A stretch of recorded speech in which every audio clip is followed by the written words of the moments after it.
Good morning, everyone, and welcome. I'm delighted to have you here today. Today, we're going to explore an exciting topic: the comparison between rapid sterility testing methods and traditional methods. On this first slide, you see the title of our presentation, along with my name, Dr. S.K. Singh. Over the course of this presentation, we'll look at the differences, advantages, and challenges of these two approaches to sterility testing. So, let's get started and dive into this fascinating subject. Welcome to our discussion on sterility testing. This step is crucial because it ensures that our sterile products are free from any viable microorganisms. It's a mandatory requirement outlined in key standards such as USP 71, pH, UR 261, and JP 4.06. These guidelines help us maintain consistency and safety across our processes. Sterility testing is critical for several reasons. First, it plays a vital role in batch release, ensuring that each product meets safety standards before reaching patients. Second, it directly impacts patient safety, preventing infections or complications caused by microbial contamination. And third, compliance with these regulations is essential to meet regulatory authorities' expectations and avoid any legal or quality issues. This testing applies to a range of products, including injectables, biologics, vaccines, and advanced therapy medicinal products, or ATMPs. All of these require rigorous sterility assurance because they are often administered directly into the body, making safety absolutely paramount. So, in essence, sterility testing is the backbone of ensuring our products are safe, effective, and compliant throughout the entire manufacturing process. Let's take a closer look at traditional sterility testing and get an overview of the main methods involved. When we talk about compendial methods, specifically USP 71, there are two primary approaches: the membrane filtration method and the direct inoculation method. Both are widely accepted and have specific applications depending on the product being tested. The key characteristic to keep in mind is that these tests typically involve an incubation period of about 14 days. This incubation period is essential because it allows us enough time to detect any microbial growth that might be present. Now, regarding the media used for these tests, two main types are employed. The first is fluid thioglycolate medium, or FTM, which is excellent for growing anaerobic bacteria. The second is soybean casein digest medium, or SCDM, which supports a broad range of bacteria and fungi. Detection during these tests is primarily visual. They look for turbidity or cloudiness in the media. If the media becomes turbid, it's a clear sign that microbial growth has occurred, indicating contamination. Understanding these key points helps us appreciate the standardized nature of traditional sterility testing and how it provides a reliable way to ensure product safety. Let's take a closer look at some of the limitations of traditional methods. One of the biggest challenges is the long time it takes to get results. Typically, there's about a 14-day delay before a batch can be released, which can really slow down production and decision-making. Another issue is the subjectivity involved in interpreting results, especially when it comes to visual turbidity. This can vary from person to person, leading to inconsistent assessments. Additionally, traditional methods often have low sensitivity for detecting slow-growing organisms, meaning some contaminants might go unnoticed until it's too late. There's also a higher risk of false positives, which can happen if handling contamination occurs during testing, leading us to believe there's contamination when there isn't. Conversely, false negatives are also a concern, especially with VBNC organisms, those that are viable but not culturable, so they might not be detected at all. Finally, these traditional approaches are not suitable for products with a short shelf life, like cell therapies, where we need rapid and accurate results to ensure safety and efficacy. Overall, these limitations highlight the need for more advanced, faster, and more reliable testing methods in our industry. Let's take a closer look at rapid sterility testing and what it entails. When we talk about rapid microbiological methods, or RMM, we're referring to alternative approaches to traditional compendial methods. These new methods are designed to provide much faster detection of viable microorganisms, which is crucial in many pharmaceutical and biotech settings. Some of the key technologies involved include ATP bioluminescence, which detects the presence of cellular energy, flow cytometry, allowing for rapid cell analysis, PCR-based detection, which amplifies microbial DNA for quick identification, solid-phase cytometry, enabling direct counting of microorganisms, and automated imaging systems that streamline the detection process. As an example, the Milliflex Rapid system combines membrane filtration with ATP detection. This method allows us to quickly identify whether microorganisms are present, significantly reducing the time needed compared to traditional culture methods. Overall, these rapid methods are transforming how we approach sterility testing, making the process faster, more efficient, and better suited to the fast-paced demands of modern pharmaceutical manufacturing. Now, let's take a look at some of the rapid methods used in microbial detection. First up is ATP bioluminescence.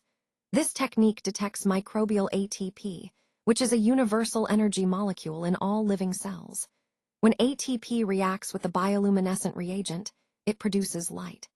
The amount of light emitted correlates with the amount of microbial activity, making this a quick and effective way to assess cleanliness or contamination.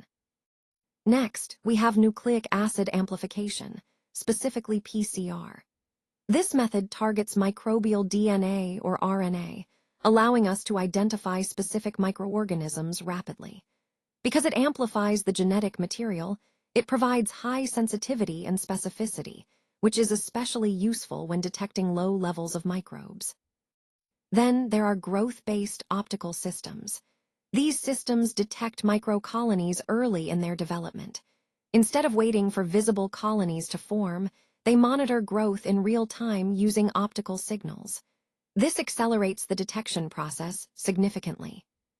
Flow cytometry is another powerful tool. It counts viable cells using fluorescent dyes that stain live cells. By analyzing these stained cells rapidly, we get a quick estimate of the number of living microorganisms present. Finally, CO2 detection systems measure microbial metabolic activity by detecting the carbon dioxide produced during respiration. Since active microbes generate CO2, this method provides an indirect but rapid indication of microbial presence and activity. All these methods are designed to speed up microbial detection, fitting into the overall goal of ensuring safety and quality in a timely manner.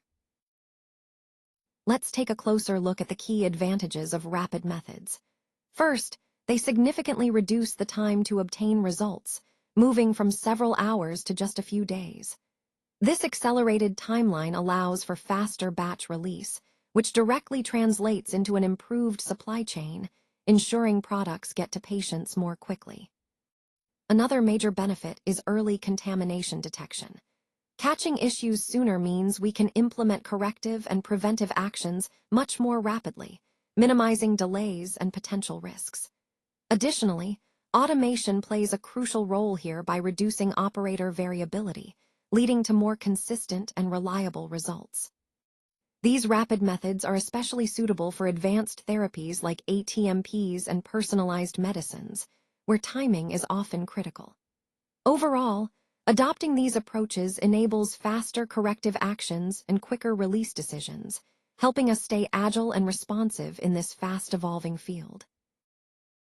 Let's take a closer look at the USB and pharmacopoeial guidance that underpins our microbiological testing. First, we have the USB chapters, starting with Chapter 71, which covers sterility tests. These are the standard compendial methods used across the industry. Then, there's Chapter 1223, which focuses on the validation of alternative microbiological methods, offering flexibility and innovation in testing approaches. Within that, Chapter 1223.4 dives into validation strategies, providing a structured way to ensure these new methods are reliable. Now, moving on to the key requirements for validation. The main goal is to demonstrate either equivalence or superiority of the new method compared to traditional ones. That means showing that the alternative method can perform just as well, if not better, in detecting microbial contamination. Method suitability testing is also critical. This ensures that the method is appropriate for the specific application. Another essential aspect is establishing the limit of detection, or LOD.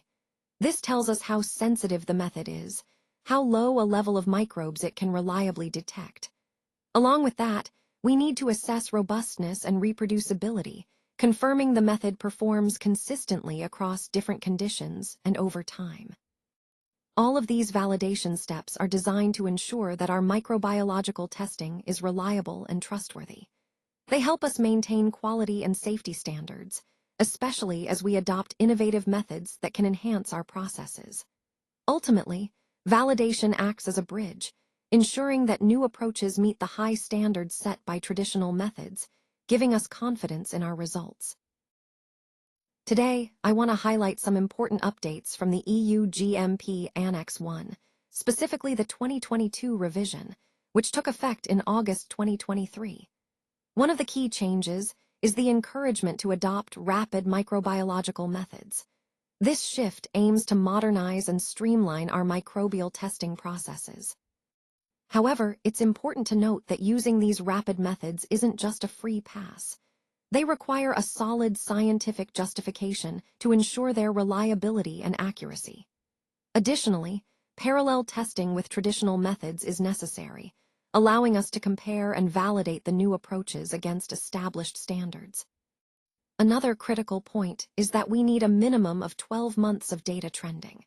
This means collecting and analyzing data over time to demonstrate consistency and robustness of the rapid methods before fully integrating them into our routine operations. Furthermore, the Annex explicitly promotes the integration of these modern rapid technologies into our Contamination Control Strategy, or CCS. This integration helps us maintain a comprehensive approach to contamination prevention and control, leveraging the latest tools for better assurance. Overall, this revision reflects a clear push towards embracing innovation within our quality systems, aligning with the broader goal of continuous improvement and enhanced patient safety. Now, let's take a closer look at the validation requirements for rapid methods. First, we need to consider the critical validation elements. Accuracy is key, and it must be compared against the compendial method to ensure reliability. Precision and reproducibility are also essential. We want consistent results across different runs and conditions. Specificity, especially in microbial detection, refers to the method's ability to accurately identify the target organisms within the appropriate range. The detection limit is another vital factor. This involves the method's capability to detect very low levels of microorganisms, sometimes as low as a few CFUs. Lastly, we need to evaluate method suitability, meaning we must check for potential product interference that could affect the results. Moving on to the validation stages, we start with installation qualification, or IQ, which verifies that the equipment and setup meet the necessary specifications. Next is operational qualification, or OQ, where we confirm the system operates correctly under defined conditions. Finally, performance qualification, or PQ, involves testing the method in real-world conditions to ensure it consistently performs as intended. It's also important to note that these validation stages include equivalent studies and statistical comparisons. These help us demonstrate that the rapid method is comparable to existing validated methods, providing confidence in its use. Overall, these validation processes are fundamental to ensuring our rapid testing methods are accurate, reliable, and suitable for their intended purpose within our quality systems. Let's take a closer look at the comparison between rapid and traditional methods. When we talk about rapid methods, we're referring to approaches that prioritize speed and efficiency, often using innovative techniques or automation to cut down on time. Traditional methods, on the other hand, tend to be more thorough and detailed, sometimes taking longer but offering a higher level of precision. The key point here is understanding the trade-offs. Rapid methods can be incredibly useful when quick decision-making is essential or when resources are limited. However, they might sacrifice some depth or accuracy compared to traditional approaches. It's important to connect this to our overall theme of optimizing processes. Depending on the situation, choosing the right method can make a big difference in outcomes. Sometimes, speed is everything, and other times, thoroughness wins the day. The goal is to find the right balance for each specific context. Now, let's take a look at some of the challenges associated with rapid methods. First, there is the high initial investment cost. Implementing these methods often requires significant upfront spending on equipment and training. Next, we encounter complex validation requirements. Because these methods are new or different, validating them to meet regulatory standards can be quite demanding. Speaking of regulations, there is also variability across regions, which can complicate compliance. Different countries or regions might have varying expectations, making global implementation more challenging. Another point to consider is potential product interference. Rapid methods can sometimes be affected by the presence of other substances or matrix effects, which might impact accuracy. Additionally, trained personnel are essential. Properly trained staff are critical to ensure correct operation and interpretation of results. Finally, despite the advancements, some regions still require traditional compendial confirmation. This means that, even with rapid methods, we often need to perform confirmatory testing according to established standards, at least initially. All these factors highlight that while rapid methods are promising, they come with their own set of hurdles to overcome. So, to wrap things up, traditional sterility testing continues to be the regulatory standard that most of us follow. However, rapid methods are really transforming quality control microbiology by providing faster results and increased efficiency. And, as we've seen, regulatory bodies are increasingly supportive of adopting these risk-based monitoring approaches, which is encouraging for innovation in our field. Looking ahead, two exciting trends are emerging. First, real-time release testing, or RTRT, which aims to give us the ability to release products faster by testing in real time. And second, digital and automated microbiology laboratories, which are making processes more streamlined and data-driven. The key takeaway here is that a hybrid approach, combining rapid methods with traditional testing, still represents the best practice today. It offers a balanced, reliable, and compliant way to ensure product quality while embracing technological advancements. This approach aligns well with the overall goal of improving efficiency without compromising safety. For further support, please don't hesitate to reach out to us. We're here to help with any questions or additional assistance you might need. Feel free to contact us through the provided channels. And with that, I want to sincerely thank you for your time and attention today. I hope you found the presentation valuable and inspiring. Remember, we're committed to supporting you every step of the way as you apply these concepts. Thank you once again for being part of this session.